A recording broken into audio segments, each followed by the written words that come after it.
कहते हैं अगर भगवान शिव ने यह कहानी न सुनाई होती तो अमरनाथ गुफा नहीं होती। माँ पार्वती ने भगवान शिव से एक सवाल पूछा, जिसके बाद भोलेनाथ ने एक कहानी सुनाई और अमर हो गया कबूतर का जोड़ा। अमरनाथ धाम हिंदू श्रद्धालुओं के लिए बहुत महत्व रखता है।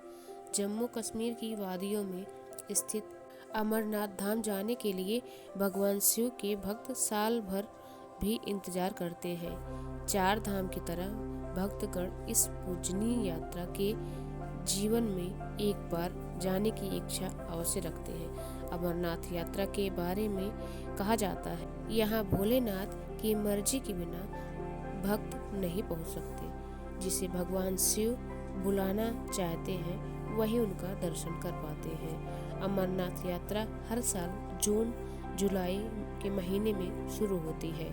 अमरनाथ की यात्रा बेहद रोमांचक है, क्योंकि यह यात्रा धरती पर स्वर्ग के जैसी है। हिमालय की गोदी में स्थित अमरनाथ हिंदुओं का सबसे ज्यादा आस्था वाला पवित्र तीर्थ स्थल है।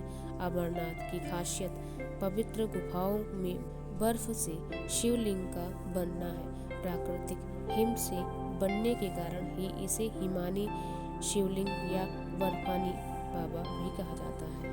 पुराणों में वर्णित है कि एक बार माता पार्वती ने भगवान शिव से पूछा कि आप अजर अमर हैं और मुझे हर जन्म के बाद एक नए स्वरूप में आकर फिर से वर्षों की तपस्या के बाद आपको प्राप्त करना होता है।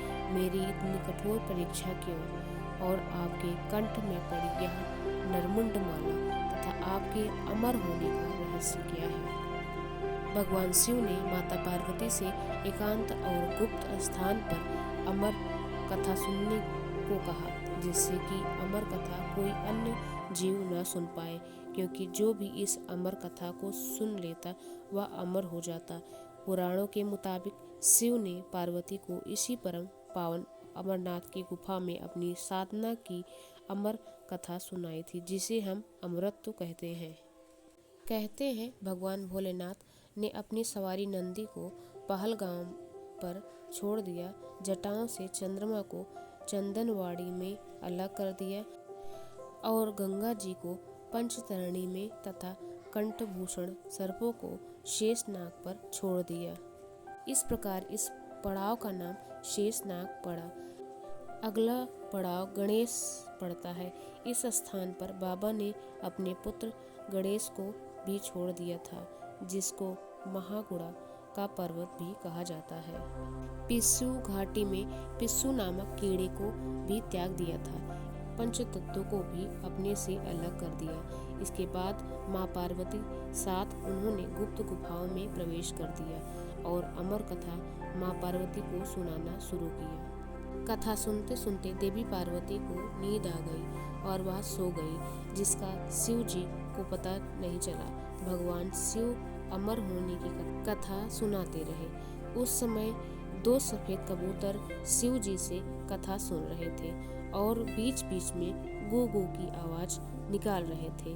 कथा समाप्त होने पर भगवान शिव का ध्यान पार्वती की ओर गया, जो सो रही थी। जब महादेव की दृष्टि कबूतरों पर पड़ी तो वे क्रोधित हो गए और उन्हें मारने के लिए आगे बढ़े। इस पर कबूतरों ने भगवान शिव से कहा कि हे प्रभु, हमने आपसे अमर होने की कथा सुनी है।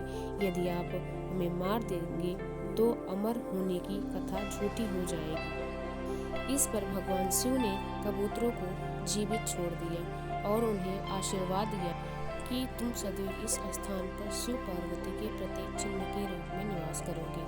अतः कबूतरों का जोड़ा अमर अजर हो गया। ऐसा कहते हैं आज भी इन दोनों कबूतरों का दर्शन भक्तों को यहाँ से प्राप्त होता है और इसी तरह से यह गुफा अमर कथा की साक्षी हो गई और इसका नाम अमरनाथ गुफा के नाम से प्रसिद्ध हुआ।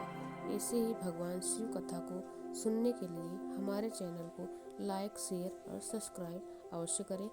कमेंट में हर हर महादेव अवश्य लिखें।